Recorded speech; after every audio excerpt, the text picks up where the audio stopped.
I know that you've been waiting a long time for this, and we have too. I'd like to introduce to you the brand new redesigned 2023 Honda HR-V. Hi, I'm Justin Thompson here at Smail Honda in Greensburg, PA, here to take you on a test drive on, again, the new 2023 Honda HR-V Sport all-wheel drive. Let's check it out. The front end of the HR-V, you'll see the full LED headlamps. You have the LED running lights as well. You have the distinct new design on the front of the vehicle altogether. The 18-inch blacked out wheels, this is specific to the sport trim level. You'll notice that you actually have the handles for the back doors. So that's a new design as well with the HR-V. You have the sport badging in the back. The back tail lights are LED as well. The back of the HR-V, you got the back tailgate on a hydraulic. Once you get it about a quarter of the way up, it'll go up on its own. And you can see all the utility space in the back. You do have the 60/40 split folding seats. They do fold down completely flat. You do have a spare tire and jack and tools in order to change the tire underneath the platform in the back here. Some extra cargo space.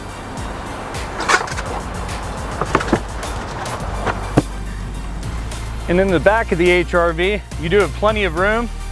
You can see that the doors actually have the orange stitching specific to the sport trim line.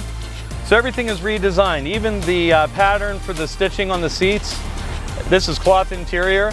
You do have heated cloth seats in the front. I'll go over that in a bit.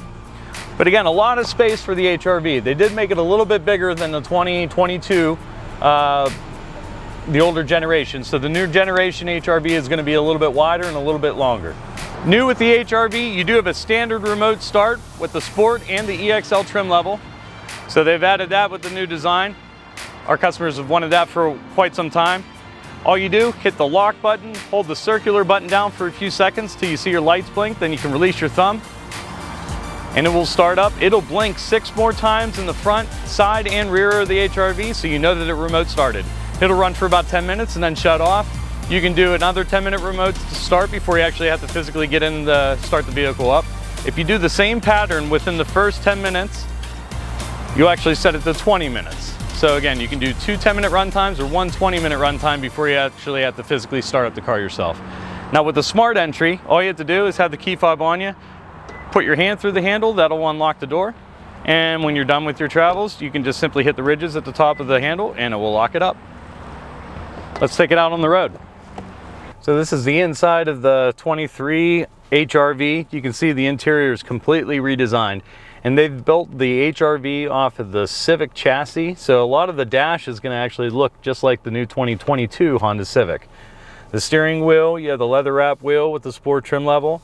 All of Honda sensing, which is going to incorporate the forward collision brake mitigation system, road departure mitigation, lane keep assist, adaptive cruise control with low speed follow. And then also you're going to have the blind spot info system on the outside of each mirror on both sides. So they got rid of the lane watch camera, but they incorporated blind spot on both sides. You also see a little bit different setup here with the transmission and the shifter. Again, pretty much the same setup as a Civic. However, this design is, in my opinion, much nicer. You have the open cavity underneath to set your cell phone. You do have a cell phone connection here, as well as the other side for the passenger. You do have another one up here. And this is going to be compatible with Android Auto and Apple CarPlay. You do have a center console with much more space than the previous models. And you can see you got all that cargo space down below. A lot of nice room. Again, a lot bigger than the older generation HR-V. You do have the electronic parking brake as before, as well as brake hold. And brake hold is designed to hold the brake while you're still in drive. It'll let you rest your foot if you're at a traffic light or a stoplight. All you have to do is hit the accelerator, release brake hold. When you come to a complete stop, whether it's right away or hours later, it'll always lock up for you. You do have the drive modes here as well. Right now we're in the normal setting, but you can switch it down to the Econ setting, which is going to maximize your fuel efficiency when you're out on the highway. You can see it right up here on the dash in between the steering wheel. And then you also have the snow mode for the all-wheel drive system. So in normal, you're in normal all-wheel drive. However, the snow mode distributes the power more evenly between the front and the rear wheels to give you better traction in any inclement situation. So with the new HR-V, you do have the 2.0 liter 4-cylinder, which replaced the 1.8 liter 4-cylinder. So you're going to have more power. Have 158 horsepower to be exact.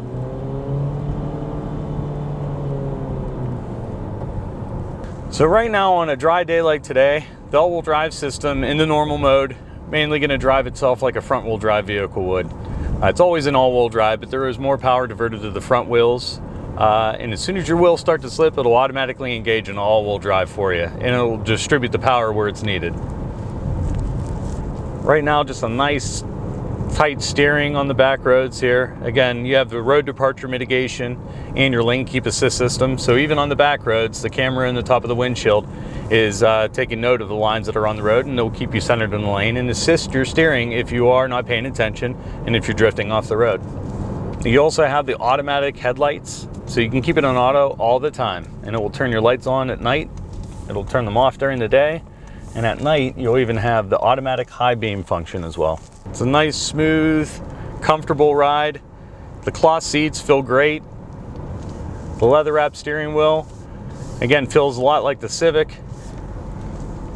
And a lot of this setup, the newer generations are kind of getting to this interface up here on the dash for the Civic, and then again in the HR-V here. You are able to hit the home button on the steering wheel and display whatever you want to see up there. You can see your range, average fuel efficiency. You can change your settings on there, making the vehicle lock and unlock a certain way. You can change the sensitivity levels to all of Honda Sensing, which, by the way, you can turn stuff off and on. So if you don't like a certain feature, you don't have to have it on. It'll also tell you your oil percentage life, when to get the oil changed.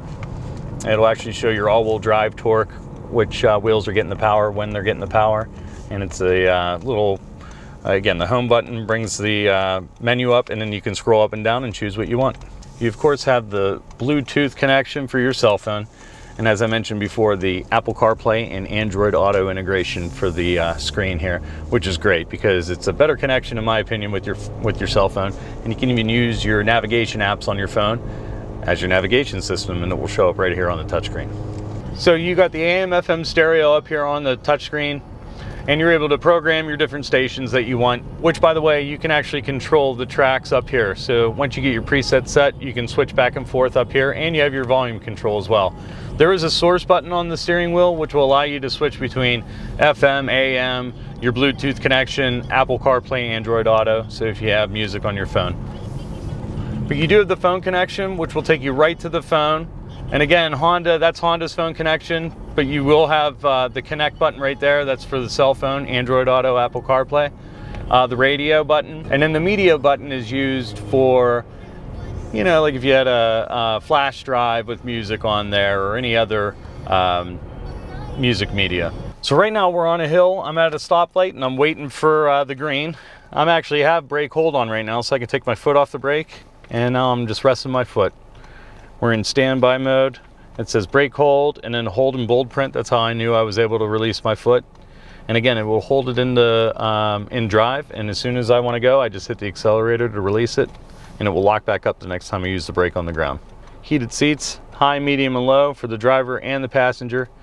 You do have your automatic climate control as well, so you can set it to whatever temperature you want and hit auto, and it will maintain that temperature inside of the cabin for you. By the way, when you remote start your vehicle, it's going to bring you to a comfortable 72 degrees all the time.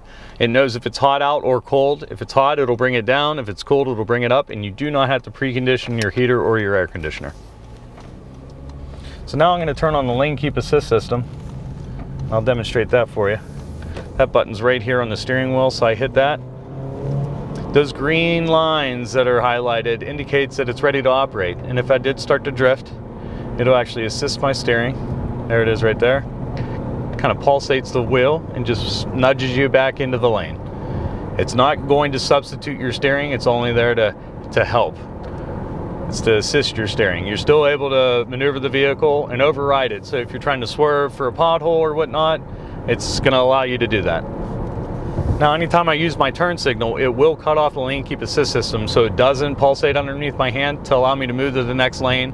Once I get stationary in that lane, it'll reset itself again. So the lights in the back, if you want them on, all you have to do is just touch the light and it will turn it on and turn it off. So we're at 58 miles an hour right now. Speed limit's 50, by the way, so I'm not going too fast here. set the cruise control by hitting the set button. You just push this button down. Now I'm set at 58 miles an hour. And if a vehicle was in front of me, it would actually sense that with the camera in the top of the windshield. It'll brake automatically for me, keep me at a safe distance from the car in front of me. And when I get in the fast lane and nobody's in front of me, it'll pop me back up to whatever speed I had set. So I'm going to demonstrate how this adaptive cruise control works. So I'm setting myself up a good distance away from this car here. Literally with my foot off of the brake at 1 mile an hour, I can set the cruise. It'll default to 25, and I can bridge the gap between me and the car in front of me. I'm not braking the vehicle, it's actually doing it on its own. And it will stop and keep a safe distance from the car in front. It'll eventually say stopped up here on the dash. And then all I have to do to get going again is hit the plus res button or tap the accelerator, and it will put me back into the cruise mode. You have a tight turning radius with the HRV as well. It's funny, that Hyundai Santa Fe, I had to take it real wide. We didn't even have to do that. So I'm going to show you the blind spot info system here. So if somebody's in your blind spot, the outside of the mirror is going to blink orange to indicate that the lane is, there's somebody in your blind spot and you shouldn't move over. There it is. And if I have my turn signal on, it'll actually beep inside of the cabin for me for a second warning. Yeah, the new HRV, this design, they did a great job. Honda did a great job. It feels very, very comfortable inside. The ride, in my opinion, seems smoother. Again, it's built off of the Civic chassis, so you have that unibody structure, so you're gonna have a nice quiet ride. But the interior design and the stitching and everything, it's just much more appealing to the eye. You know, they've upgraded the styling of the HRV big time. The Honda warranty, you have a 3-year, 36,000 mile comprehensive warranty. That's all the internal features, all the bells and whistles, all the computer systems that drive these vehicles. And then you have a 5-year, 60,000 mile powertrain, which is your engine, drivetrain, transmission, and your all-wheel drive system. And when you do business with Smail Honda, we do a discounted first service on your oil change, tire rotation, filter change, and you have lifetime free inspections with us. Now, backing into a parking spot makes it a cinch with Honda's rear camera angles. Anytime you put the vehicle in reverse, it brings up the camera. When the grid is yellow, the dynamic guidelines there, that means your wheel is straight, and the guidelines give you a projected angle into a parking spot. So this is the wide angle view, so you can see traffic coming from either side. This is more of a concentrated view. And then you have a straight down view. You can back right up against the curb without hitting it. You also have cross monitor detection. It uses your blind spot info system, and if any vehicles were traveling behind you, it would beep and indicate what side they're coming from with arrows. And that's the test drive on the new 2023 Honda HRV. I hope you enjoyed the video. If you have any comments, please leave them in the comments section below. Visit us on smailhonda.com or visit me, Justin Thompson, right here on Route 30 in Greensburg, PA. Thanks so much for watching.